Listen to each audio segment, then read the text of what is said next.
നാമത്തിൽ ഒരിക്കൽ കൂടി സ്നേഹവന്ദനത്തെ അറിയിക്കുകയാണ്. വിവിധ ആവശ്യങ്ങളുമായി കടന്നു വന്നിരിക്കുന്ന എല്ലാവരും ഇന്ന് ദൈവസഭയുടെ തീരുമാനപ്രകാരം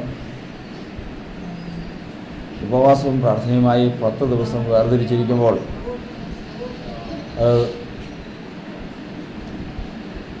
കമ്മിറ്റി തീരുമാനമെടുത്തതാണെങ്കിലും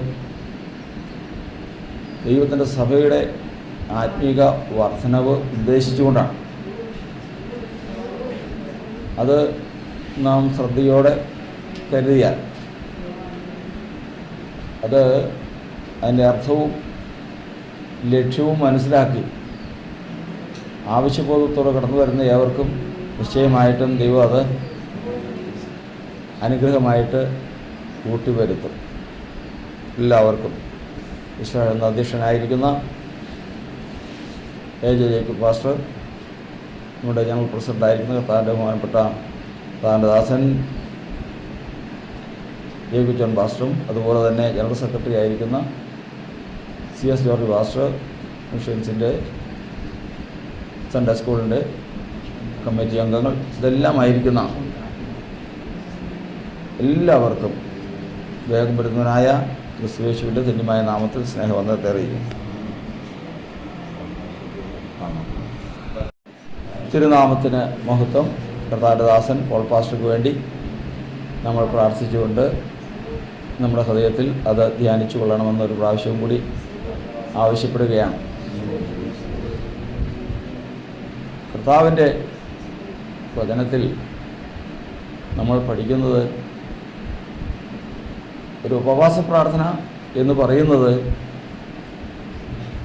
ദൈവത്തിന് തൻ്റെ ജനത്തോട് സംസാരിക്കാൻ കിട്ടുന്ന, ഇടപെടുവാൻ കിട്ടുന്ന അപൂർവ സന്ദർഭങ്ങളിൽ ഒന്നാണ്. ആരാധനയിലും ധ്യാനത്തിലുമെല്ലാം, രാത്രിയുടെ യാമങ്ങളിലുള്ള പ്രാർത്ഥനയിലെല്ലാം കർത്താവ് അടുത്ത് വരും. എന്നാൽ അതിനേക്കാളെല്ലാം കൂടുതലായിട്ട് ദൈവത്തിന് അടുത്ത് കിട്ടുന്ന ഒരു സന്ദർഭമാണ് ഉപവാസ പ്രാർത്ഥന. അതുകൊണ്ട് ഉപവാസ പ്രാർത്ഥനയിൽ നമ്മൾ ശ്രദ്ധയോടെ അതിൽ ജാഗരിച്ചാൽ നമ്മൾ 10 ദിവസമെങ്കിൽ 10 ദിവസം, അല്ലെങ്കിൽ ഒരു ദിവസമെങ്കിൽ ഒരു ദിവസം, ആ ഒരു ദിവസം ദൈവത്തോടു കൂടെ ഇരുന്ന്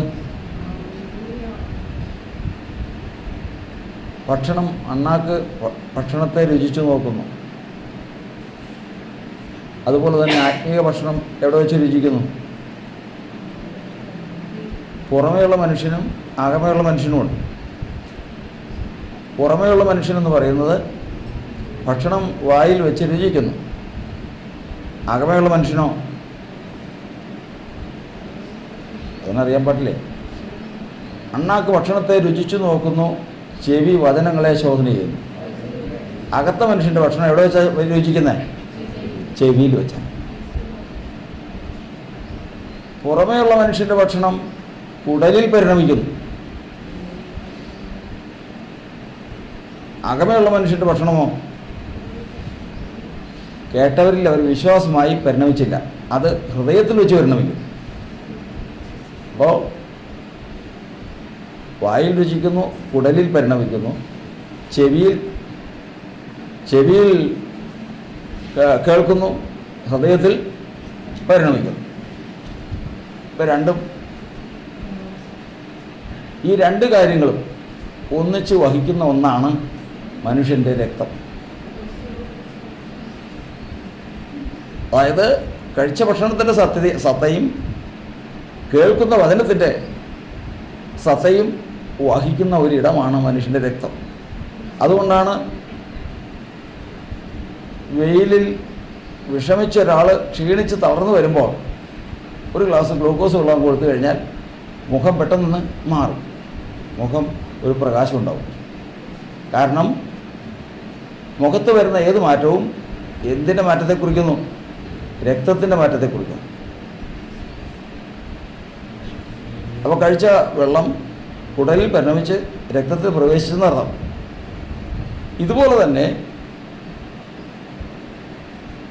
ക്ഷീണിച്ചിരിക്കുന്ന ഒരു മനുഷ്യനോട് ഒരു നല്ല വർത്തമാനം പറഞ്ഞു.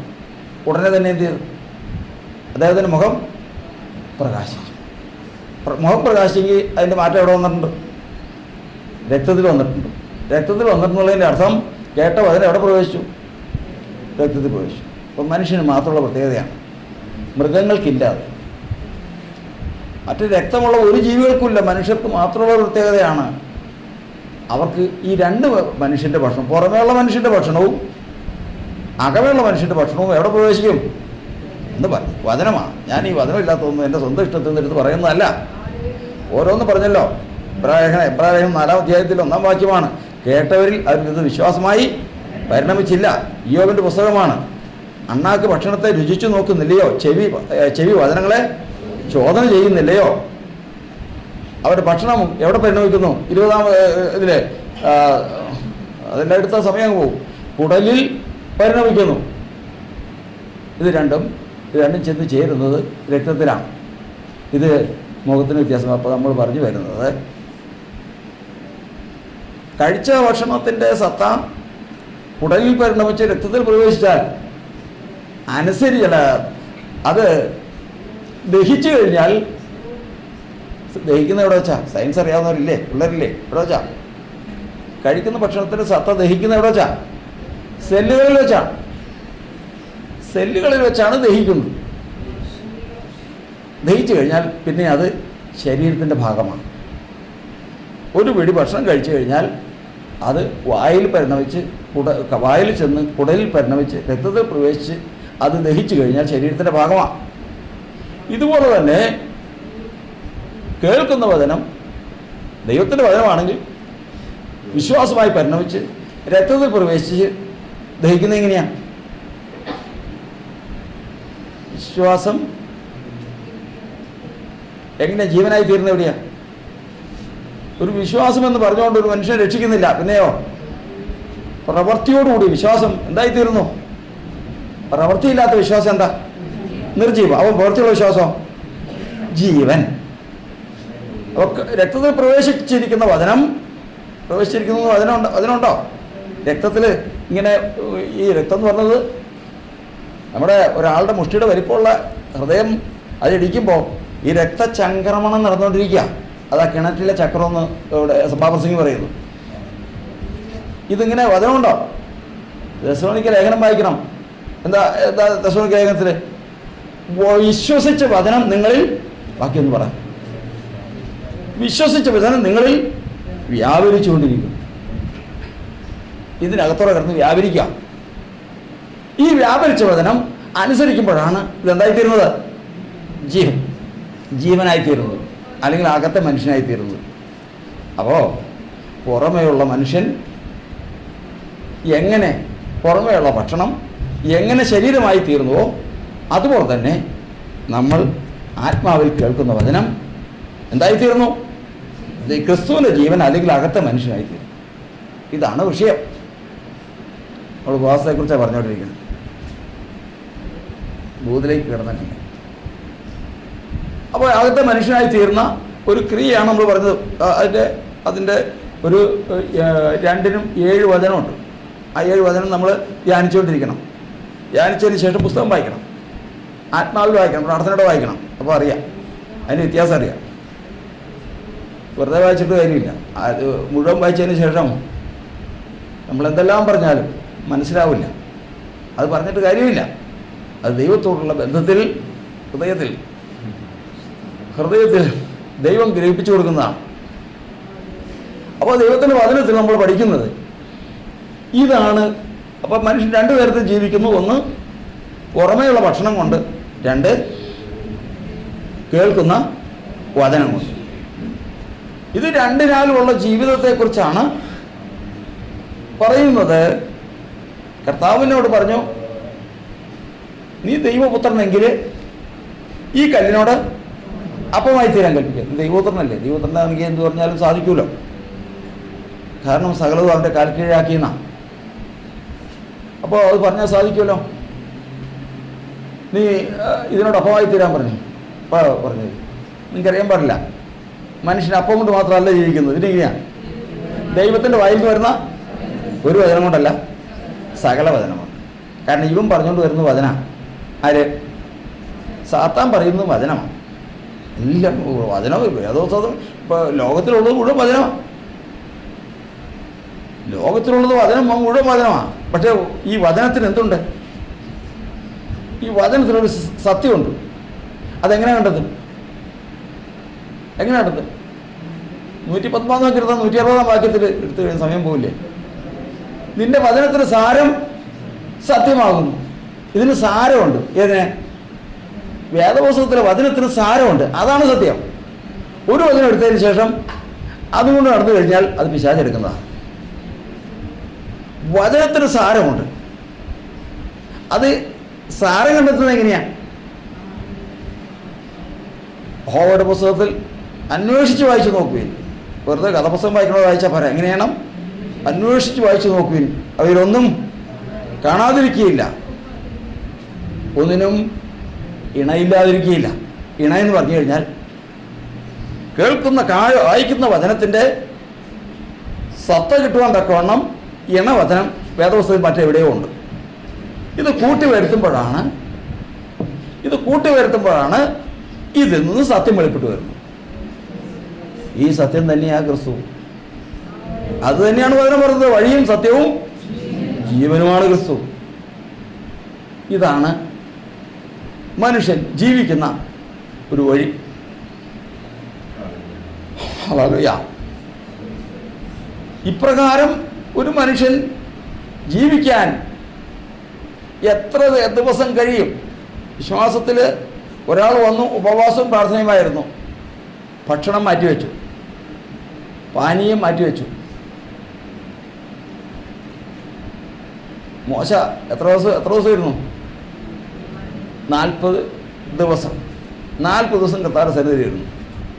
40 ദിവസം കഴിഞ്ഞപ്പോൾ കൽപ്പലകയുമായി താഴത്തേക്ക് ഇറങ്ങിയപ്പോൾ മോശയുടെ മുഖത്തെ ത്വക്ക് പ്രകാശിച്ചു. ഈ 40 ദിവസം കൊണ്ട് കൽപ്പലകയിലും മോശയുടെ ഹൃദയത്തിലെ മാംസപ്പലകയിലും വചനം പ്രാപിച്ചു. അവന് വിശന്നില്ല, ദാഹിച്ചില്ല, ക്ഷീണിച്ചില്ല, കായബലം കുറഞ്ഞില്ല, ഒന്നുമില്ല. പകരം മുഖത്തെ ത്വക്ക് പ്രകാശിച്ചു. അതായത് അകത്തെ മനുഷ്യൻ എന്ത് ചെയ്തു? ഈ 40 ദിവസം കൊണ്ട് ശക്തി പ്രാപിച്ചു. നമുക്ക് കിട്ടിയിരിക്കുന്ന ഈ 10 ദിവസം ഞാൻ 2 ദിവസം നഷ്ടപ്പെടുത്തി. ഉള്ളത് പറയണമല്ലോ. 2 ദിവസം നഷ്ടപ്പെടുത്തി. ആദ്യത്തെ ദിവസം മുതൽ ഇരിക്കണം. ഞാൻ ചിന്തിച്ചില്ല. വെറുതെ ഇതിൽ വ്യാജം പറയരുത്. 2 ദിവസം കഴിഞ്ഞപ്പോൾ 2ാമത്തെ ദിവസമാണ് ഞാൻ അങ്ങനെ ഒരു ചിന്തയുണ്ടായി കടന്നു വന്നത്, മുട്ടുകളെ മടക്കിയത്. അപ്പോൾ ഇങ്ങനെ കർത്താവിൻ്റെ സന്നിധിയിലിരിക്കുമ്പോൾ നമ്മൾ ആവർത്തന പുസ്തകം 8-ാം അധ്യായത്തിൽ എഴുതിയിരിക്കുന്നത് വായിക്കുന്നത് പ്രകാരമാണ്. എന്താ ആ വാക്യം വായിച്ച? കഴിഞ്ഞ ദിവസം ഞാനത് പറഞ്ഞിട്ടും ആരും എടുത്തില്ല, ആരും പറഞ്ഞു കേട്ടില്ല. ആവർത്തന പുസ്തകം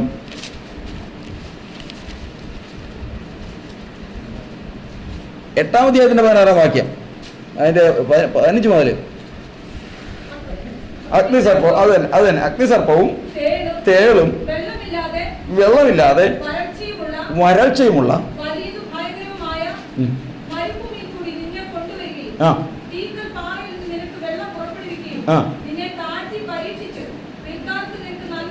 നിന്നെ താഴ്ത്തി പരീക്ഷിച്ച് നന്മ ചെയ്യണത് എപ്പോഴാ? ഒന്ന് പറഞ്ഞേ. ഈ അപ്പോഴല്ല, മരുഭൂമിയിൽ വെച്ചല്ല, പിന്നെയോ പിൽക്കാലത്ത് നന്മ ചെയ്യേണ്ടത് എന്ത് ചെയ്തോ? നീയും നിന്റെ പിതാക്കന്മാരും. അങ്ങനെയല്ലേ? വായിച്ചേ. തെരച്ച്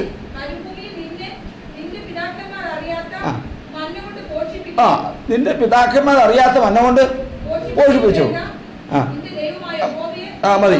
അപ്പൊ അവിടെ നിന്ന് പറഞ്ഞു, പിൽക്കാലത്തൊരു നന്മ ദൈവത്തിന് ചെയ്യണമെങ്കിൽ നമ്മൾ ഭൗതിക ജീവിതത്തിൽ എപ്പോഴും നമ്മൾ ഭക്ഷണവും കഴിക്കുന്നവരാ, വചനവും വായിക്കുന്നവരാ, വചനം കേൾക്കുന്നവരാ, വചനം പഠിക്കുന്നവരാ, എല്ലാം ശരിയാ. പക്ഷേ നമ്മൾ ആ പറഞ്ഞ 2 മനുഷ്യൻ്റെ ഒന്ന് പുറമേയുള്ള മനുഷ്യൻ്റെ ഭക്ഷണം പാനീയം അങ്ങോട്ട് മാറ്റി നിർത്തി. പുറമേയുള്ള മനുഷ്യൻ്റെ ഭക്ഷണവും പാനീയവും അങ്ങ് മാറ്റി നിർത്തിയതിന് ശേഷം അകമയുള്ള മനുഷ്യൻ്റെ ഭക്ഷണം മാത്രമാക്കിയതിന് ശേഷം ഈ 10 ദിവസം അങ്ങ് കഴിച്ചു കഴിഞ്ഞാൽ ഈ 10 ദിവസത്തെ പണി മുഴുവനും എന്തിനാലാ? നമ്മുടെ ജീവിതം എങ്ങനെയാലാ? ദൈവത്തിൻ്റെ വചനത്താലാണ്, അതിൻ്റെ കേൾവിയാലാണ്, അതിൻ്റെ പരിണാമത്താലാണ്, അതിൻ്റെ വിശ്വാസത്താലാണ്, അതിൻ്റെ വ്യാപാരത്താലാണ്, അതിൻ്റെ അനുസരണത്താലാണ്, അതിനാലുണ്ടായ ജീവനാലാണ്. കഴിഞ്ഞ് പുറത്തേക്ക് ഇറങ്ങുമ്പോൾ പുതിയ ജീവനുമായി പുറത്തേക്ക് ഇറങ്ങും. വ്യവസ്ഥ പ്രകാരം ഉപയോഗിച്ചവർക്ക് വ്യവസ്ഥ പ്രകാരം വന്നിരിക്കുമ്പോഴും അന്യചിന്തകളും അന്യായ ഹൃദയനിരൂപണങ്ങളും ഒക്കെ വിട്ട് കളഞ്ഞതിന് ശേഷം ദൈവത്തിൻ്റെ സന്നിധിയിൽ നാം ആയിരിക്കേണ്ട വണ്ണം ആയിരുന്നാൽ ഇത് സംഭവിക്കും. നമുക്ക് വേണ്ടി പ്രവർത്തിക്കുന്ന ഒരു ദൈവം ഉണ്ട് എന്ന് ഓർത്ത് അവൻ തൻ്റെ വചനത്തെ അയച്ച് നമ്മുടെ അകത്തെ മനുഷ്യനെ പരിപോഷിപ്പിക്കുന്നുവെന്ന് നമ്മൾ ഹൃദയം കൊണ്ട് വിശ്വസിച്ച് അതിൽ ആശ്രയിക്കുക. അപ്പോൾ ദൈവം അത് ലക്ഷ്യത്തിലെത്തിക്കും. ഇത് കഴിയുമ്പോൾ നിശ്ചയമായിട്ടും സഹോദരങ്ങളെ അത് സംഭവിക്കണം. പ്രശ്നങ്ങൾ ധാരാളമുണ്ടല്ലോ, പ്രശ്നങ്ങൾ ധാരാളമുണ്ട്. മനുഷ്യൻ്റെ മുഖത്തെ വിരൂപമാക്കുന്ന കാര്യങ്ങളുണ്ട്. ഞാൻ അതിലേക്കൊക്കെ പോയി കഴിഞ്ഞാൽ സമയം അങ്ങ് പോകും. അതുകൊണ്ട് ഇപ്പോൾ അതിലേക്കൊന്നും പോകാൻ സമയമില്ല. എന്തായിരുന്ന ഒരു കാര്യം ഓർത്തുക, ധാരാളം വിഷയമുണ്ട് മോശയ്ക്ക്, ധാരാളം വിഷയം. കാരണം എന്താ അറിയാമോ? ഈ ഇസ്രായേൽ ജനം ഇസ്രായേലിൽ നിന്ന് പുറപ്പെട്ട് ഫറവോനോട് സംസാരിക്കാൻ പോയതും ചെങ്കടലിൻ്റെ അവിടെ വെച്ച് ചെങ്കടലിൻ്റെ അടുക്കൽ വെച്ച് ഫറവോൻ വരുന്നു. മുൻപിൽ ചെങ്കടൽ ജനം തന്നെ ഉപദ്രവിക്കുക, തന്നെ തനിക്കെതിരെ തിരിഞ്ഞിരിക്കുന്നു. ഇങ്ങനെയുള്ള പ്രശ്നങ്ങൾ, ചെങ്കടൽ കൊണ്ടുവന്ന് അക്കരെ കയറിയത്, മാറായിലുണ്ടായ അനുഭവം, ഹോരേബിൽ വന്നിരിക്കുന്ന അനുഭവം, ജനത്തെ കൊണ്ട് അങ്ങേയറ്റം വലഞ്ഞിരിക്കുന്ന ഒരു അനുഭവമുള്ള മോശയാണ്. 100 പ്രശ്നങ്ങളുള്ള ആളാണ്. പർവ്വതത്തിലേക്കായി പോയത്. ഇതെല്ലാം ഉണ്ടായിട്ടും പർവ്വതത്തിൽ നിന്ന് തിരിച്ചു വരുമ്പോൾ മോശയുടെ മുഖത്ത് നോക്കിയവർ പേടിച്ച് മാറി. മുഖം മറിച്ച് എന്താ? അവൻ്റെ മുഖം പ്രകാശിക്കുന്നു. അതേത് പ്രകാശം? ലോകത്തിൻ്റെ വെളിച്ചമല്ല, അവനെയോ സ്വർഗത്തിൻ്റെ വെളിച്ചമാണ്. കാരണം അവൻ്റെ പ്രശ്നങ്ങളല്ല അതോട് തീർന്നെന്നർത്ഥം. അവൻ്റെ പ്രശ്നങ്ങളൊന്നുമില്ല. പ്രശ്നങ്ങൾ തീർന്നവൻ്റെ മുഖം കണ്ടാൽ അറിയാം, പ്രതിസന്ധികൾ തീർന്നവൻ്റെ മുഖം കണ്ടാൽ അറിയാം. ഈ ഉപവാസ പ്രാർത്ഥനയിൽ അത് സംഭവിക്കട്ടെ. കർത്താവിന്റെ സ്തോത്രം. സർവാംഗ സുന്ദരൻ തന്നെ എന്നെ വീണ്ടെടുത്തവൻ, സർവസുഖ സൗകര്യങ്ങൾ അർപ്പിക്കും. സർവാംഗ സുന്ദരൻ തന്നെ എന്നെ വീണ്ടെടുത്തവൻ, സർവസുഖ സൗകര്യങ്ങൾ അർപ്പിക്കും.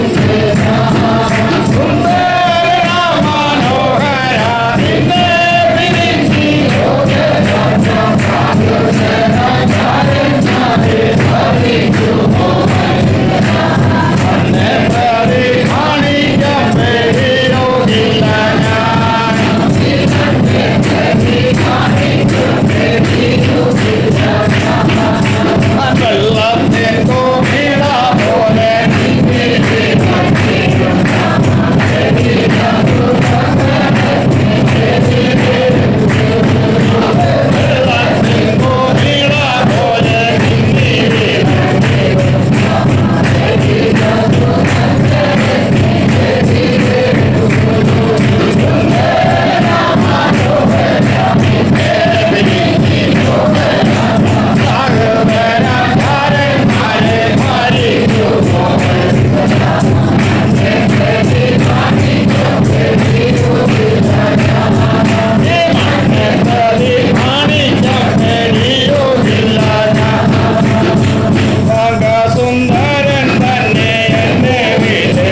കർത്താവിന് സ്തോത്രം. അടുത്ത ഭാഗത്തേക്ക് നമ്മൾ കിടക്കുമ്പോൾ കർത്താവിൻ്റെ ദാസൻ പറഞ്ഞ ദൂത് ശ്രേഷ്ഠമായ ദൂത. കർത്താവിൻ്റെ ദാസൻ അത് മുഴുവൻ സമയം ശുശ്രൂഷിക്കാനുള്ളതുണ്ടായിരുന്നു.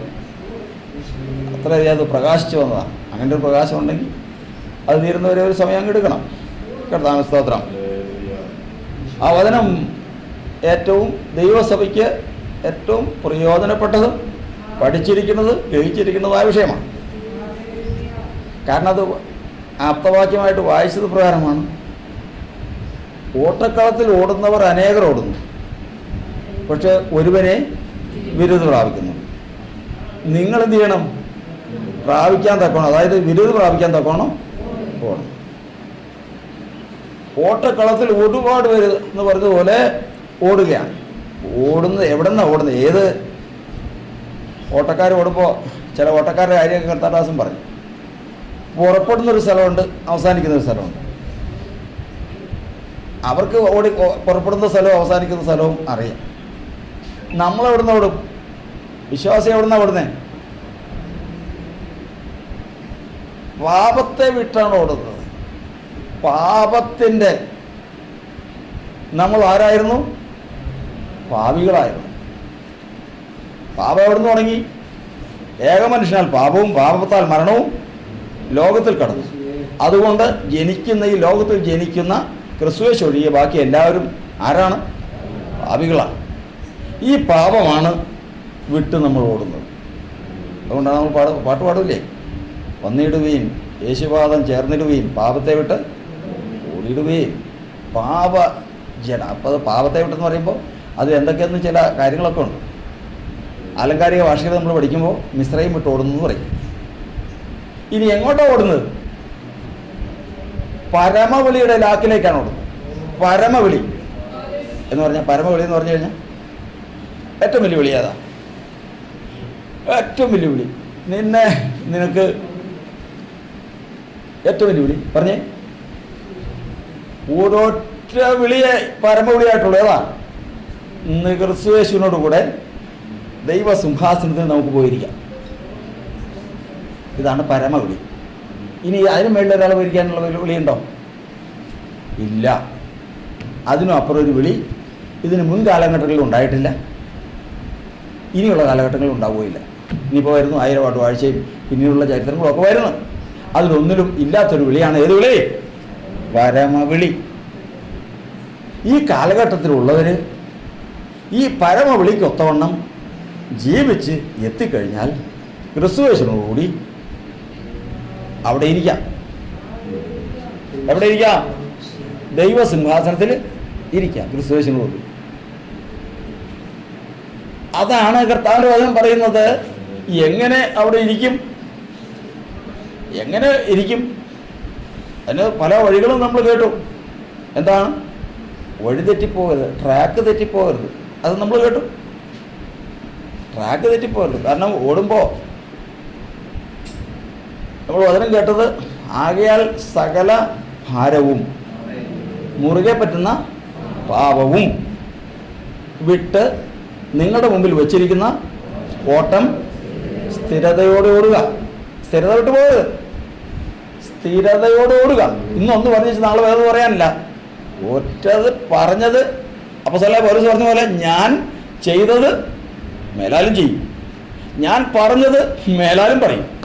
അവസരം വരുമ്പോൾ 4 പേർ കൂടുമ്പോൾ മാറ്റി പറയുന്നവനല്ല. എങ്ങനെ?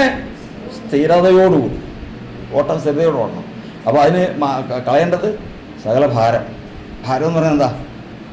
ഇരിക്കുമ്പോഴൊക്കെ എല്ലാവരുടെയും ഉള്ളിലുണ്ട്. നമ്മൾ അറിയുന്നുണ്ടോ? ഇല്ല, ഉണ്ട്. പക്ഷെ അത് പാടില്ലെന്നാ.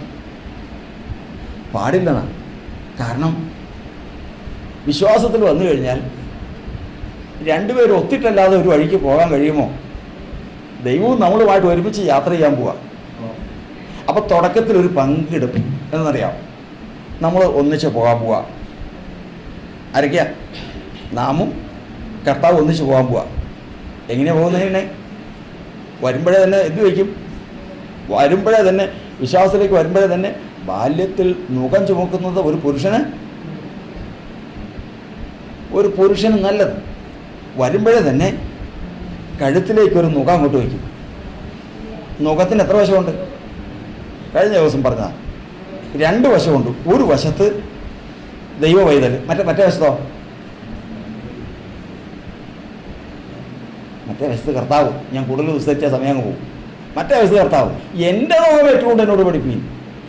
ഒരു തലയ്ക്കൽ കർത്താവുണ്ട്, ഒരു തലയ്ക്കൽ ആരുണ്ട്? നമ്മളുണ്ട്. ഇതിങ്ങനെ അങ്ങ് പോവുക. ഇതിങ്ങനെ അങ്ങ് പോയി കഴിഞ്ഞാൽ, ഈ മുഖം അങ്ങ് പോയി കഴിഞ്ഞാൽ, കുറേ അങ്ങ് പോയി കഴിയുമ്പോഴത്തേക്കും അപ്പുറത്ത് നിൽക്കുന്നയാൾ സ്ഥിരതയോടും വ്യവസ്ഥയോടും കൂടി പോകും. ഇപ്പുറത്ത് നിൽക്കുന്നയാൾ ചിലപ്പോൾ അവർക്ക് ദേഷ്യം വരും, കോപം വരും, ആഗ്രഹം വരും, പലതൊക്കെ വരും. അപ്പോൾ അതെല്ലാം അതിന് വേണ്ട ശിക്ഷയും ശാസ്ത്രീയം നൽകി ക്രമീകരിച്ച് ഈ മുഖവുമായിട്ട് ഇവർ യാത്ര ചെയ്ത് ഒരു പോയിന്റ് ഉണ്ട്. അവിടെ എത്തിക്കഴിയുമ്പോഴേക്കും ഇവർക്ക് രണ്ടുപേർക്കും ഒരു സ്വഭാവമാവും. ആർക്കാ? ഒന്ന് പറഞ്ഞേ. മുഖത്തിൻ്റെ അപ്പുറത്തുള്ള കർത്താവിനും ഇപ്പുറത്തുള്ള വിശ്വാസിക്കും ഒറ്റ സ്വഭാവം. ഈ രണ്ടുപേരും ഒരുപോലെ ഇരിക്കണം. എന്തല്ല ഇപ്പോൾ രണ്ടുപേർക്കും ഒരു സ്വഭാവമാണ്. അറിയാമെങ്കിൽ പറഞ്ഞ ആ സ്വഭാവം ഏതാ? അറിയാമെങ്കിൽ പറഞ്ഞ ആ സ്വഭാവം ഏതാ? ഓ, ഞാൻ സൗമ്യതയും താഴ്മയുമുള്ളവനാകിയാൽ എൻ്റെ മുഖം ഏറ്റുകൊണ്ട് എന്നോട് പഠിക്കാനാ. എന്ത് പഠിക്കാൻ? താഴ്മയും വിനയ സൗമ്യതയും പഠിക്കാൻ. അവിടെ കർത്താവ് ഉദ്ദേശിച്ചിരിക്കുന്ന സ്ഥലത്ത് ചെല്ലുമ്പോൾ വിശ്വാസി ആരായിരിക്കും? താഴ്മയും.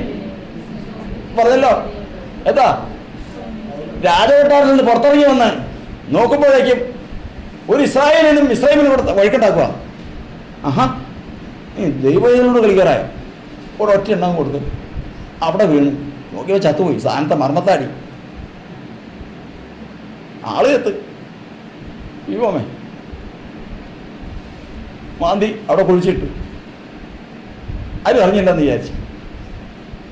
അപ്പോഴും അവൻ്റെ വിചാരം എന്നാണെന്നറിയാം, ഇത് കാണുമ്പോഴെങ്കിലും ഈ ജനം വിചാരിക്കും, കണ്ടോ അവൻ്റെ ബലം, അവൻ്റെ ആരോഗ്യം കണ്ടോ, എന്താ അവൻ്റെ ഒരു എരിവ്. ഇതെങ്കിലും കണ്ടു കഴിഞ്ഞാൽ ഈ ജനം വിചാരിക്കും, എടാ ഇവനാണ് നമ്മളെ ഇവിടെ നിന്ന് വിടിയിക്കാനും വീണ്ടെടുക്കാനും ഉള്ളവനെന്ന് വിചാരിക്കും. ഇവൻ മുഖാന്തരം നമ്മളെ രക്ഷിക്കും, ദൈവം രക്ഷിക്കുമെന്ന് വിചാരിക്കും എന്ന് മോശ വിചാരിച്ചു. അടുത്ത ദിവസം അതേ ആശീല പറ്റേ തലേദിവസം ഉറങ്ങി കാണൂല. കാരണം ഒരു നല്ലൊരു പരിപാടി ചെയ്തതല്ലേ. പിറ്റേ ദിവസം ഞാൻ കഴിഞ്ഞപ്പോൾ അവിടെ തന്നെ രണ്ടുപേര് വഴക്കുണ്ടാക്കുക. നോക്കിയപ്പോൾ ഒരെണ്ണം സഹോദരനാ, അപ്പുറത്ത് നോക്കിയപ്പോൾ അയ്യോ അത് വേറൊരു സഹോദരൻ. രണ്ടും സഹോദരന്മാരാ. പക്ഷം പിടിക്കാൻ പറ്റുമോ?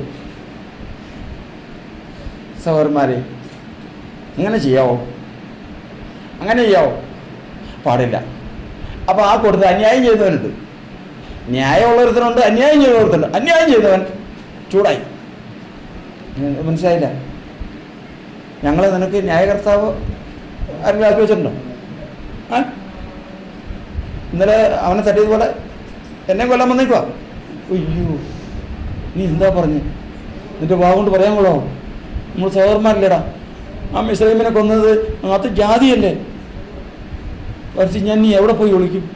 നോക്കി അങ്ങോട്ടും ഇങ്ങോട്ടും നോക്കി. ഒരു സ്ഥലത്ത് ഫറവോൻ്റെ അരമന, അമ്മയായിട്ട് തന്നെ വളർത്തിയ ഫറവോൻ്റെ പുത്രി, മറുവശത്ത് മരുഭൂമി. നോക്കി എന്ത് ചെയ്യും? ഇതിന് നല്ലതാണ്, ക്രിസ്തുയേശുവിൻ്റെ കർത്താവിൻ്റെ ജനത്തോടു കൂടി കഷ്ടം അനുഭവിക്കുന്നത് തിരഞ്ഞെടുത്ത ഒറ്റ ഓട്ടം ഓടി. കർത്താവിന് സ്തോത്രം.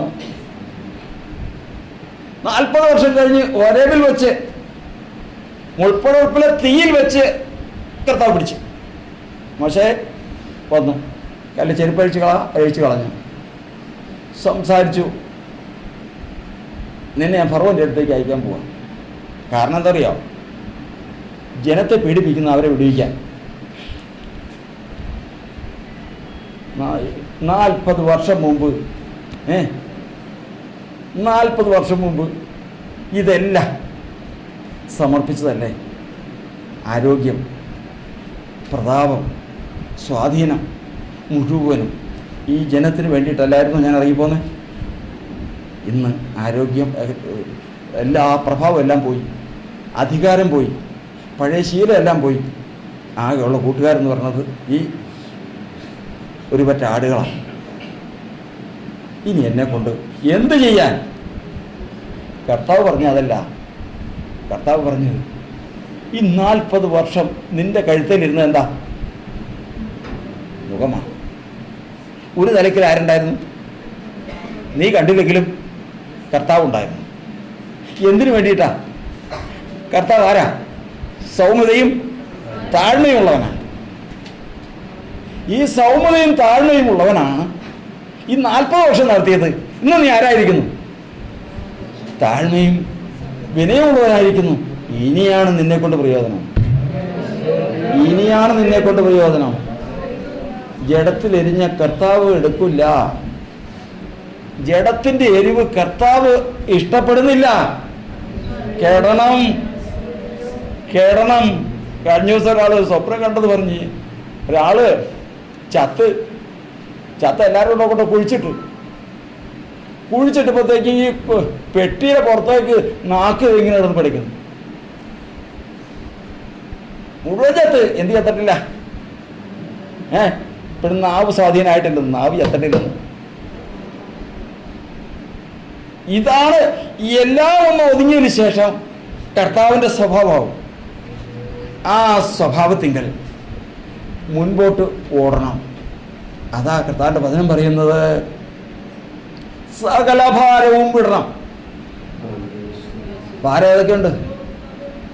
ചിന്താഭാരമുണ്ട്, ജീവിത ഭാരമുണ്ട്, അകൃത്യഭാരമുണ്ട്, പിന്നെ ഇങ്ങനെ പല പല ഭാരങ്ങളുണ്ട്. ഭാരമുണ്ടെങ്കിൽ അവൻ്റെ വഴി എങ്ങനെയിരിക്കും?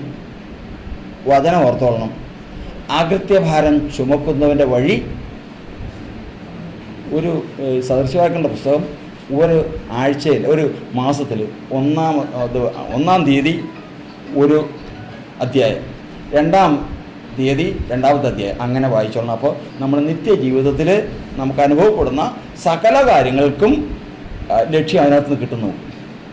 ഇവിടെ അതിൽ എഴുതിയിരിക്കുന്നത് അകൃത്യഭാരം ചുമക്കുന്നവൻ്റെ വഴി വളഞ്ഞിരിക്കുന്നു. ഒരാൾ ഇവിടെ കഴിഞ്ഞ ദിവസം മുമ്പ് കല്ലെടുക്കാമെന്ന് പറഞ്ഞു വന്നു. എല്ലാവരും എടുക്കുന്നത് വെച്ചാൽ പോലെ ഒരേ കല്ലെടുത്ത് പോയപ്പോൾ ഇത് തീരാൻ താമസമല്ലേ, 2 കല്ല് വെച്ചിട്ട്. അപ്പോൾ അതിൽ ഇത്തിരി ആരോഗ്യം കുറഞ്ഞവരൊക്കെ ഉണ്ടല്ലോ, അവർ അങ്ങോട്ടും ഇങ്ങോട്ടും വേച്ച് പോകും. അപ്പോൾ വഴി എങ്ങനെ ഇരിക്കുന്നു? വഴി ഇച്ചിരി വളഞ്ഞിരിക്കുന്നു. കാരണം എന്താ? തലയിലെന്താ? ഭാരം ഇരിക്കുന്നു. കർത്താവ് പറഞ്ഞു, സ്ഥിരതയോടെ ഓടാൻ ഭാരം വെച്ചുകൊണ്ട് സാധ്യമല്ല.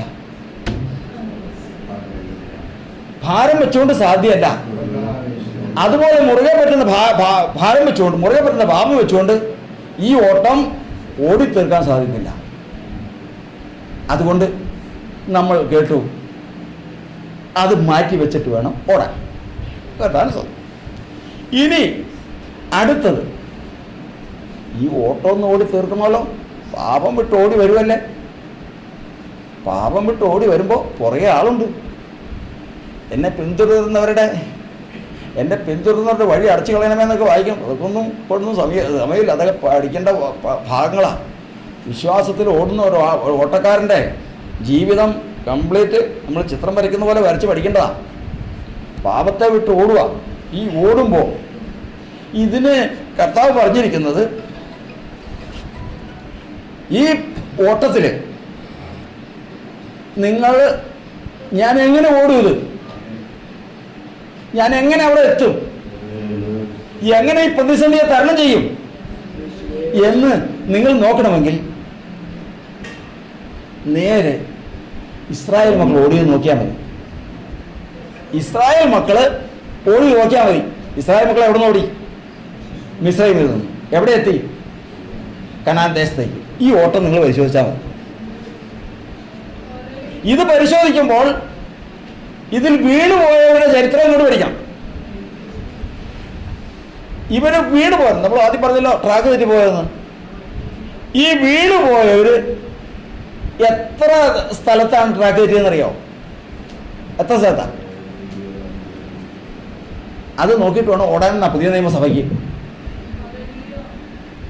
ഇത് ദൃഷ്ടാന്തമായി അവർക്ക് ഭവിച്ചു. ലോകാവസാനം വന്നെത്തിയിരിക്കുന്ന നിങ്ങൾക്ക് ബുദ്ധി ഉപദേശത്തിനായിട്ട് എഴുതിയിരിക്കുക. ഇത് നോക്കിയിട്ട് വേണം ഓടാൻ. അവർ 5 വഴിയാണ് തെറ്റിയത്, 5 ഭാഗത്താണ് വഴി തെറ്റിയത്. ഏത് ഭാഗത്തൊക്കെയാണ്? 1 കൊരിന്ത്യർ ലേഖനം 10-ാം അധ്യായത്തിൻ്റെ 1 മുതൽ വായിക്കും. 1 കൊരിന്ത്യർ ലേഖനം 10-ന്റെ 1 മുതൽ. സഹോദരന്മാരെ, കർത്താവിനെ ഓർക്കണം. നമ്മുടെ പിതാക്കന്മാർ മോശ AC കണ്ടീഷനിലും AC റൂമിലും ബാക്കിയുള്ളവരെല്ലാവരും മുറ്റത്തും അതിന് പുറത്തുള്ളവരും പറമ്പിലും അങ്ങനെയല്ലായിരുന്നു. പിന്നെ എവിടെയായിരുന്നു? എല്ലാവരും എവിടെയായിരുന്നു? മേഘത്തിൻ കീഴിലായിരുന്നു.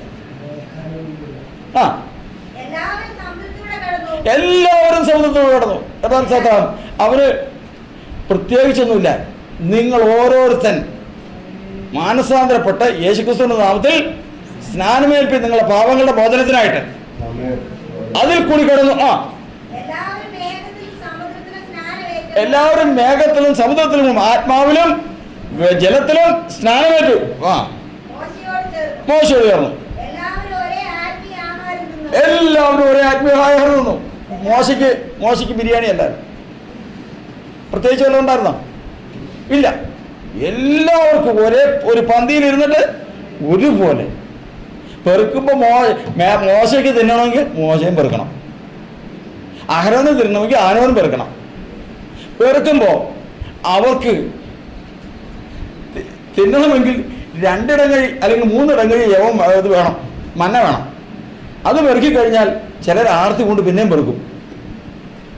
സഞ്ചിയിലേക്ക് ചിലർ വെളുപ്പിനാവും. ഇന്നായാലും കുറച്ച് പെറുക്കിയിട്ടുള്ളൂ. പെറുക്കി ഇത്രയും കൂട്ടി ചിലർ പെറുക്കി എടാ മതിയടാ, നമുക്ക് നാളെയും വീഴും, അത് തിന്നാ പോരെ, നാളെയും വീഴും, അത് തിന്നാ പോരെ. അങ്ങനെ കുറച്ച് പെറുക്കി കൊണ്ടുവന്ന് വെച്ചതിന് ശേഷം അളന്നപ്പോഴല്ലേ മനസ്സിലാവും എന്താ. എടാ വെളുപ്പിന് അവൻ 5 മണിക്ക് പോയതാ, 10 മണി വരെയും പെറുക്കി. ഇല്ല അവൻ കണ്ടോ 1/2 മണിക്കൂർ പെറുക്കി അവൻ വീട്ടിൽ പോന്നു. അവൻ്റെ വേറെയുള്ള കാര്യങ്ങൾ നടത്തി. അവനും കിട്ടി 3 ഇടങ്ങഴി, ഇവനും കിട്ടി 3 ഇടങ്ങഴി. ഏറെ പെറുക്കിയവർക്ക് ഏറെയും കുറെ പെറുക്കിയവർക്ക് കുറവും കണ്ടില്ല. അതാ പുതിയ നിയമത്തില് കൊരിന്ത്യർ പറയുന്നത് നിങ്ങൾക്ക് ദുർഭിക്ഷവും അവർക്ക് സുഭിക്ഷവും വേണമെന്നല്ല. പിന്നെയോ ആ വാക്യം നിങ്ങൾ ഓർത്തിരിക്കണമല്ലോ. നിങ്ങൾക്ക് കുറച്ച് ദുർഭിക്ഷവും അവർക്ക് സുഭിക്ഷവും വേണമെന്നല്ല ഞാൻ പറയുന്നത്, സമത്വം വേണമെന്നത്രേ. എന്ത് വേണം? സമത്വം. അതാ കർത്താവിന്റെ വചനം പറയുന്നത്. ഏറെ പെറുക്കിയവർ ഏറെയും പെറുക്കിയവർ കുറവും കണ്ടില്ല, കാണില്ല. എല്ലാവർക്കും ഒരുപോലെ. മോശ നായകനായതുകൊണ്ട് അകത്തിരുത്തി അല്ലെങ്കിൽ കൂടാരത്തിലൊരു സ്പെഷ്യൽ കൊടുത്ത് അല്ലെങ്കിൽ അവനൊരു ഇച്ചിരി കറി കൂടുതൽ കൊടുത്ത് ഇങ്ങനെയാണോ? ഇല്ല, നമുക്കങ്ങനെയില്ല. കാരണം നമ്മളിരിക്കുമ്പോൾ എല്ലാവരും ഒന്നിച്ചിരിക്കും. അത് ആർക്കും എല്ലാവരും അത് ആരുടെ കൂടെ ഇരിക്കുന്നത് നമുക്കൊരു വിഷമമില്ല. അത് കർത്താവിന് സ്തോത്രം, അത് നിലനിൽക്കട്ടെ. അവിടെ കർത്താവിന്റെ വചനം പറയുന്നത് ഒരേ ആത്മീയ ആഹാരം തിന്നു, ഒരേ ആത്മീയ പാനീയം കുടിച്ചു. അവരെ അനുഗമിച്ച് ആത്മീയ പാറയെന്നല്ല അവർ കുടിച്ചത്. ആ പാറ ക്രിസ്തുവായിരുന്നു. അവരെ പാറ എന്ത് ചെയ്തു? ഒരവിൽ വെച്ച് പാറയിൽ നിന്ന് വെള്ളം കൊടുക്കാനായിട്ട് പറഞ്ഞു. വെള്ളം പുറപ്പെട്ടു. അപ്പോൾ ചാടി പുറപ്പെട്ടു. ഇഷ്ടംപോലെ കുടിച്ചു, ആവശ്യമുള്ളതുപോലെ കുടിച്ചു. അടുത്ത പാളയം മേഘസ്തംഭം പൊങ്ങി.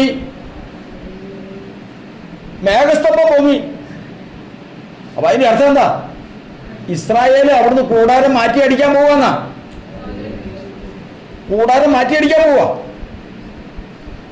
അപ്പൊ ചിലർക്കൊരു സംശയം, ഇവിടെ ഇഷ്ടം പോലെ എന്തുണ്ടായിരുന്നു? പാറയിൽ എന്തുണ്ടായിരുന്നു? വെള്ളം ഉണ്ടായിരുന്നു. ഇപ്പൊ ഇത് ഇട്ടേച്ചാ പോകുമ്പോൾ ദൈവമേ അടുത്ത് തന്നെ ഇരിക്കണേ. ആ മേഘസ്തംഭം പോയി, പോകാതിരിക്കാൻ പറ്റുമോ? പെട്ടകം പോയി, കെഹാത്തിന് പോയി, മെരാരിന് പോയി, ഗർശോനിനും പോയി. അയ്യോ, ഒന്നാമത്തെ പാളയക്കാരാരാ? ഒന്നാമത്തെ പാളയക്കാര് സെബൂലൂൻ, യഹൂദ, ഇസാഖാർ കിഴക്കൻ പാളയ. മുമ്പേ അങ്ങ് പോയി മറ്റവരുടെ പുറകെ.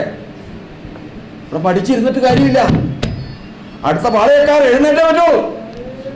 ഉടനെ തന്നെ എഴുന്നേറ്റു. ഒന്ന് നോക്കി വെള്ളം. ഓ, ഈ വെള്ളം ഇട്ടിട്ടാ പോകുന്നത്. പക്ഷെ ഒരു അതിശയം സംഭവിച്ചതെന്നറിയാമോ? ഇവര് പാളയം പുറപ്പെട്ടപ്പോഴേ ഈ വെള്ളം നിന്ന വെള്ളം പതുക്കെ മുഴുകാൻ തുടങ്ങി. എങ്ങോട്ട്? ഇവരുടെ പുറകെ അവരെ അനുഗമിച്ച ആത്മീക പാളയം നല്ലോ അവരെ അടുത്ത പാളയത്തിൽ ചെന്ന് പാളയം അടിച്ചപ്പോ നോക്കിയപ്പോ എന്താ അവിടെയുള്ള വെള്ളം മുഴുവൻ അങ്ങനെ തന്നെ. സന്തോഷായി.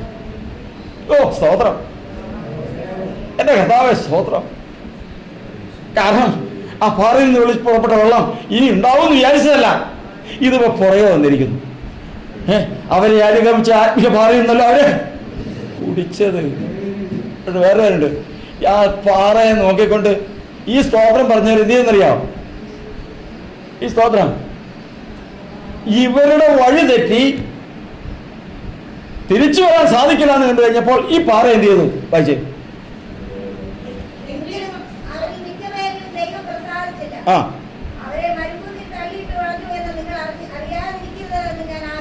ഈ പാറ എന്ത് ചെയ്തു? അവരെ തള്ളിയിട്ട് കളഞ്ഞു. ഈ പാറ അവരെ തള്ളിയിട്ട് കളഞ്ഞു. ഇത്രയും സ്നേഹിച്ച് ഇത്രയും സഹായിച്ച പാറ അവരെ തള്ളിയിട്ട് കളഞ്ഞു. മരുഭൂമിയിൽ വളമായി തോന്നി. കാരണം ഇനിയാണ് കാരണം. സമയം 1:45. ഇനിയാണ് കാരണം. ആ കാരണം മാത്രം. കാരണം എത്രയെന്നറിയാവോ? ഞാൻ ഉറപ്പായി പറയാം, 5 കാരണം. തെറ്റിയ വഴി 5ആണ്. ട്രാക്ക് തെറ്റിപ്പോയെന്ന് പറഞ്ഞല്ലോ. ട്രാക്ക് തെറ്റിപ്പോകാൻ വഴി 5ആണ്. ആ 5 അങ്ങ് വായിച്ചേ. ഇത് നമുക്ക് ദൈവസഭയോട് പറയുകയാണ്, നിങ്ങൾ ദൈവസഭയിൽ കൂടി വരുമ്പോൾ ഇത് പഠിച്ചിട്ട് വേണം ഈ ഓട്ടം തുടങ്ങാൻ. ഇത് ദൃഷ്ടാന്തമായിട്ട് നിങ്ങൾക്ക് നൽകിയിരിക്കുകയാണ്. ഇത് പഠിച്ചിട്ട് വേണം നിങ്ങൾ ഓട്ടം തുടങ്ങാൻ. കാരണം ഒരേ ആത്മീയ പാറയിൽ നിന്ന് കുടിച്ചു, ഒരേ ആത്മീയ ഭക്ഷണം കഴിച്ചു, മേഘസ്തംഭം മേലെ നിന്നു, അവരെ ആത്മീക വെള്ളം അനുഗമിച്ചു.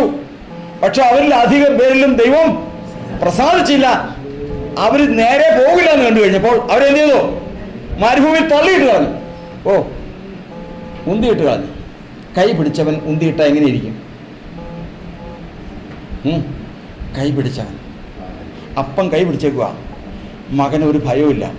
ഏത് വെള്ളത്തിൽ കളയും. ഒരു വലിയ ആഴമുള്ള കുഴിയാണെങ്കിൽ അതിൽ കൂടി അങ്ങോട്ട് ചാടാൻ മകന് മടിയില്ല. കാരണം എന്താ അറിയാമോ? എൻ്റെ കൈ ഇരിക്കുന്നത് അപ്പൻ്റെ കയ്യിലാണ്. ഈ ഉറപ്പ് വെച്ചുകൊണ്ട് അവർ ഓടി.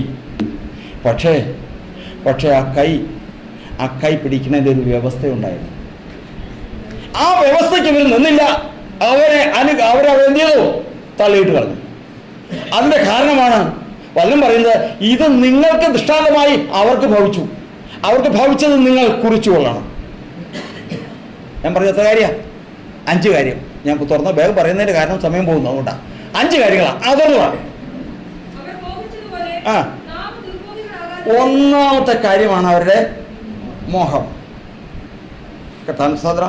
മോഹം. അതാദ്യം പറഞ്ഞിട്ട് ഇനി അടുത്ത് വയ്ക്കാം. മോഹം. നമ്മൾ ആരാകരുത്? ദുർമോഹികളാകരുത്. രണ്ടാം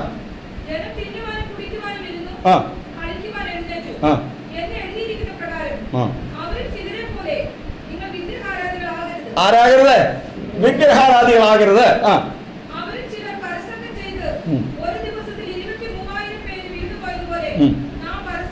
പരസംഗം ചെയ്യരുത്.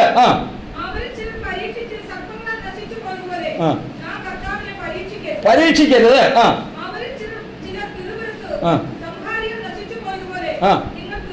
പിറുവിറുക്കരുത്. എത്രേ? 5 എഴുതി വെച്ചേക്കണം. 5 തുറന്നു വായിച്ചേ. ഇത് ദൃഷ്ടാന്തമായി അവർക്ക് സംഭവിച്ചു. ഇന്ന് നമ്മളെവിടെ നിൽക്കുന്നേ? ലോകാവസാനം വന്നെത്തിയിരിക്കുകയാണ്. ഹല്ലേലൂയ. ഈ ലോകാവസാനം വന്നെത്തിയിരിക്കുന്ന നമുക്ക് ഈ ഓട്ടമോടുവാൻ കർത്താവ് കൃപയോടെ കൊണ്ടുവന്നിരിക്കുമ്പോൾ നമുക്ക് എന്ത് ചെയ്തിരിക്കുന്നു? ബുദ്ധി ഉപദേശത്തിനായിട്ട് എഴുതി. ഇത് എന്തിനായി പുസ്തകം തന്നറിയാം? ഓട്ടമോടുന്നവൻ 1 കൊരിന്ത്യർ ലേഖനം 10-ാം അധ്യായം വായിച്ച് ബുദ്ധി പ്രാപിക്കണം. ഒരു ഭാഗം കൂടി പറയാം. എന്താണെന്നറിയോ? ദൈവസഭ ആദ്യ നൂറ്റാണ്ടിൽ ആരംഭിച്ചിട്ട് ഇവിടം വരെ ഇത്രയും കാലമായി ഇതിൽ വീണവരുടെ ചരിത്രം അറിയാവുന്നതൊന്ന് കുറിച്ചെടുക്കണം. വീണുപോയവരുടെ, ഇന്ന് നമ്മോട് കൂടി ഇല്ലാത്തവരുടെ ചരിത്രം കുറിച്ചെടുക്കണം. എന്നിട്ട് വെച്ച് നോക്കണം. ഇതെത്ര എണ്ണം? 5 എണ്ണം. ഈ 5 കാര്യങ്ങളിൽ കൂടി അല്ലാതെ ദൈവസഭ വഴിതെറ്റി പോവില്ല. വഴിതെറ്റിപ്പോയിട്ടുണ്ടെങ്കിൽ കർത്താവിനോട് ചോദിക്കാം. ഞാനിത് വായിച്ച് സൂക്ഷ്മതയോടെ നടന്നിട്ട് ഇതിൽ പെടാത്തൊരു കാര്യം എനിക്ക് വന്നല്ലോ എന്ന് ധൈര്യമായിട്ട് കർത്താവിനോട് പറയാം. വരില്ല. ഇതിനെ സൂക്ഷിക്കുന്നവൻ, ഈ 5 കാര്യങ്ങളെ സൂക്ഷിച്ച് മുമ്പോട്ട് പോകുന്നവൻ, ആ 5 കാര്യങ്ങൾ ഉപയോഗിച്ച് വരുമ്പോഴത്തേക്കും സമയം എന്താവുമെന്നറിയാം? ഈ 5 കാര്യങ്ങളെ സൂക്ഷിച്ച് വരുന്നവൻ ആരാന്നറിയാം? വിരുദ് പ്രാപിക്കുന്നവനാണ്. നിങ്ങൾ എങ്ങനെ ഓടണം? വിരുദ് പ്രാപിപ്പാൻ തക്കവണ്ണം ഓടുവീൻ. കള, ദുർമോഹം കള. കർത്താവിന് സ്തോത്രം. ദുർമോഹം, മോഹത്തിന്റെ പ്രത്യേകത എന്നറിയാം? ഒരു മനുഷ്യനിൽ ഇച്ഛ ഉണ്ടാക്കുന്നത് ആരാ? ഒരു മനുഷ്യനിൽ ഇച്ഛ ഉണ്ടാക്കുന്നത് ദൈവം, ആഗ്രഹം ഉണ്ടാക്കുന്നത്. മോഹം ഉണ്ടാക്കുന്നത് പിശാച. ദൈവം എവിടെയെങ്കിലും ഈ വേദപുസ്തകത്തിനകത്തോ അനുഭവങ്ങൾ എവിടെയെങ്കിലും ദൈവം മോഹിപ്പിച്ചതായിട്ട് വേദനയുണ്ടോ? ചരിത്രമുണ്ടോ? ദൈവം മോഹിപ്പിക്കില്ല. മോഹം ഉണ്ടാക്കുന്നത് എതിരാളിയാണ്. അതാ ചോദിച്ചിരിക്കുന്നത്. ഈ ഒരാൾക്ക് മോഹം ഉണ്ടാക്കിയതിന് ശേഷം ഭക്ഷണം തരാൻ കർത്താവിന് കഴിയുമോ? മരുഭൂമിയിൽ പിന്നെ കഴിയും. ഇറച്ചിയും കൂടെ ഇതൊരു കൊതിയാണ്. മരുഭൂമിയിൽ വെച്ച് കണക്കില്ലാതെ കഴിച്ചോണ്ടിരുന്നതാ. ഇറച്ചിയും കൂടെ തരാൻ കഴിയുമോ? ദൈവത്തിന് കോപം ചലിച്ചു. ഈ ഇറച്ചി തന്നെ നിനക്ക് വേണമെങ്കിൽ ആഗ്രഹിച്ച് ചോദിച്ചോ. പക്ഷെ നീ മോഹിച്ച് ചോദിക്കുന്നത് എന്തിനാ? കാരണം പുറകിൽ ആര് നിൽക്കുക? പുറകിൽ പിശാച് നിൽക്കുക. മോഹിക്കുന്നവന്റെ കൂടെ നിൽക്കുന്നവനെ കാണണം. മോഹിക്കുന്നവൻ അവരോട് പറഞ്ഞ് അവർക്ക് ഭക്ഷണം കൊടു, ഇറച്ചി കൊടു. 1 ദിവസം 2 ദിവസമല്ല, പിന്നെ 1 ദിവസം 2 ദിവസമല്ല, ഒരാഴ്ചയല്ല, മാസം തിന്ന് അവസാനം നിങ്ങളുടെ ഏതൊക്കെ വരും? തിന്ന് മതിയായിട്ട് പുറത്തേക്ക് വരും. അതുവരെ നിങ്ങൾക്ക് മാംസം തരും. പക്ഷെ നിങ്ങൾ എന്ത് ചെയ്യല്ലേ? കൊതിക്കല്ലേ? അവരവരുടെ കൊതിക്ക് ഭക്ഷണം ചോദിച്ചു. അതാ ദൈവത്തിന് സങ്കടം. ആഗ്രഹത്തിന് ഭക്ഷണം ചോദിച്ചില്ല, അഭിനേന്ദ്രോ കൊതിക്ക് ഭക്ഷണം ചോദിച്ചു. പുറകിൽ പിശാച. അത് കഴിഞ്ഞതിന് ശേഷം ഭക്ഷണം കഴിക്കാൻ വന്നിരുന്നു. കാണണം. ആഗ്രഹത്തോടെ ഭക്ഷണം കഴിക്കുന്നവൻ, വിശപ്പ് കൊണ്ട് ഭക്ഷണം കഴിക്കുന്നവൻ, ആർത്തി കൊണ്ട് ഭക്ഷണം കഴിക്കുന്നവൻ, ഇവനെയൊക്കെ കണ്ടറിയാം. മോഹിച്ച് ഭക്ഷണം കഴിക്കുന്നവനെ കണ്ടറിയാം. കണ്ടതിനറിയാം പിശാചാരം തിന്നണേ. മോഹിച്ച് ഇറച്ചി തിന്നണവരെ കണ്ടാലറിയാം. കണ്ടോ? ഈ ഭാഗമൊക്കെ നമ്മുടെ ശരീരാവയാണെന്നൊന്നും ഓർക്കില്ല. ഇതെങ്ങനെ വാല് ദൈവം നോക്കിയപ്പോണ്ടല്ലോ. കാരണം തിന്നുന്നാരാ? തൻ്റെ മക്കളാ തിന്നെങ്കിൽ ദൈവത്തിന് ദേഷ്യം ഉണ്ടാവുമോ? ഉണ്ടാവില്ല. കർത്താവ് തുടങ്ങിയപ്പോഴേ പറഞ്ഞ് നിങ്ങൾക്ക് 1 ദിവസത്തേക്കല്ല, 2 ദിവസത്തേക്കല്ല മക്കളെ, 1 മാസം മുഴുവനും തിന്നു നിറഞ്ഞു നോക്കിയവിടെ പുറത്തേക്ക് വരും തക്കണം തരും. പിന്നെ എന്താ നീ പ്രവണം കാണിക്കണേ? മറ്റവൻ ഇരുത്തണ്ടേ? എപ്പോഴും അതിന് കാലായിരിക്കും കേട്ടോ നല്ലത്. കാല് മറ്റവൻ വേറെ ഇങ്ങനെ ആർത്തിയോടെ ചെന്നിരുന്നു നിന്ന്. അതുവരെ ദൈവം ക്ഷമിച്ചു. അതുവരെ ദൈവം ക്ഷമിച്ചു. ദൈവം നോക്കിയപ്പോൾ ഒരുവൻ്റെ വായിൽ എന്തിരിക്കുന്നു? ഇറച്ചി എവിടെ ഇരിക്കുന്നു? പറ. വായിലാണോ? വായിലൊന്നും ശരിയാ, പിന്നെ എവിടെയാ? പല്ലിൻ്റെ ഇടയിൽ. മോഹിച്ച് ഭക്ഷണം കഴിക്കുന്നവൻ്റെ പല്ലിൻ്റെ ഇടയിൽ കണ്ടു കഴിഞ്ഞാൽ ആ കോഴിയോടോ പോത്തിനോടോ എന്താ വൈരാഗ്യം ഉണ്ടായിരുന്നു പറയാ. ആ പല്ലിൻ്റെ ഇടയിൽ ഇരിക്കുന്ന കണ്ടു കഴിഞ്ഞപ്പോൾ ഇത് ശരിക്കും ആരാ തിന്നണേ എന്ന് പറ. ആരാ? യുദ്ധവിശ്വാസം. അവനല്ല കഴിക്കുന്നത്. കോപം വർദ്ധിച്ച് ഇറച്ചി അവരുടെ പല്ലിൻ്റെ ഇടയിൽ ഇരിക്കുമ്പോൾ തന്നെ അവരെ ന്യായം വിധിച്ചു. എത്ര പേര് മരിച്ചു? എത്ര പേര് മരിച്ചു? കർത്താവിന് സ്തോത്രം. അരുത്, ദുർമോഹം അരുത്. ആവശ്യമുള്ളതും അതിനും അപ്പുറം തരുവാൻ കഴിവുള്ളവരാണ് ദൈവം. അഴിഞ്ഞു മാറട്ടെ, അഴിഞ്ഞു മാറട്ടെ ആ 5 വിഷയങ്ങളും. ഇന്ന് ഇവിടെ കർത്താവിൻ്റെ ദാസനിൽ കൂടി സംസാരിച്ച് ഞാൻ എടുത്തു വെച്ച വിഷയം വേറെയാ. കർത്താവ് ദാസൻ കൂടെ വെളിപ്പെട്ട് വന്നപ്പോൾ 5ഉം വിശദീകരിക്കാനുള്ള ദൂത് ദൈവാത്മാവ് തന്നതാ. വിട്ടുമാറട്ടെ, വിട്ടുമാറട്ടെ. പരസംഗം വിട്ടുമാറട്ടെ. പരസംഗ മോഹം വിട്ടുമാറട്ടെ. വിഗ്രഹാരാധന, പിറുപിറുപ്പ്, ദൈവത്തെ പരീക്ഷിക്കാം, ഇതെല്ലാം വിട്ടുമാറട്ടെ. Track തെറ്റിപ്പോവില്ലെങ്കിൽ track തെറ്റിപ്പോവും. ലക്ഷ്യത്തിലെത്തുകയില്ല, ലക്ഷ്യത്തിലെത്തുകയില്ല. ഓ, സമയം എവിടെയായി? സമയം എവിടെയായി? കേൾക്കാറായി, കേൾക്കാറായി നാം കാഹളധ്വനി, നാം പോകാം ഈ പാതരം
പാടി സന്തോഷിച്ച് പോയാൽ പോരാ, കേട്ടതിന് ഓർത്തിരുന്നോളണം.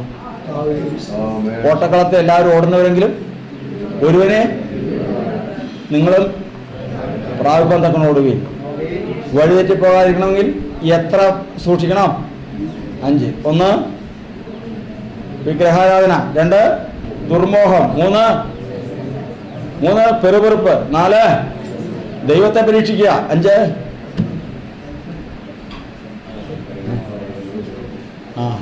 കർത്താവിന് സ്തോത്രം. ഈ 5 കാര്യങ്ങൾ സൂക്ഷിച്ചാൽ നമ്മൾ സഭയിൽ വീഴില്ല, നമ്മൾ വിശ്വാസത്തിൽ വീഴില്ല. ഇതിൽ തെറ്റുമ്പോഴാണ് വഴി തെറ്റുന്നത്, ഇതിൽ തെറ്റുമ്പോഴാണ് വഴി തെറ്റുന്നത്. വിട്ടുകളയാം ശ്രദ്ധയോടുകൂടി അതിൽ ഉറ്റുനോക്കി സ്വാതന്ത്ര്യത്തിന്റെ തികഞ്ഞ ന്യായപ്രമാണമായ നമ്മുടെ കയ്യിൽ കിട്ടിയിരിക്കുന്ന പുസ്തകത്തിൽ ഉറ്റുനോക്കി അതിൽ നിൽക്കുന്നവൻ ആ ലക്ഷ്യം പ്രാപിക്കും. അത് പ്രാപിപ്പാൻ ദൈവത്തിന്റെ ജനത്തെ ദൈവം സഹായിക്കട്ടെ എന്നുള്ള പ്രാർത്ഥനയോടുകൂടി ശുശ്രൂഷ കർത്താദാസനിലേക്ക്.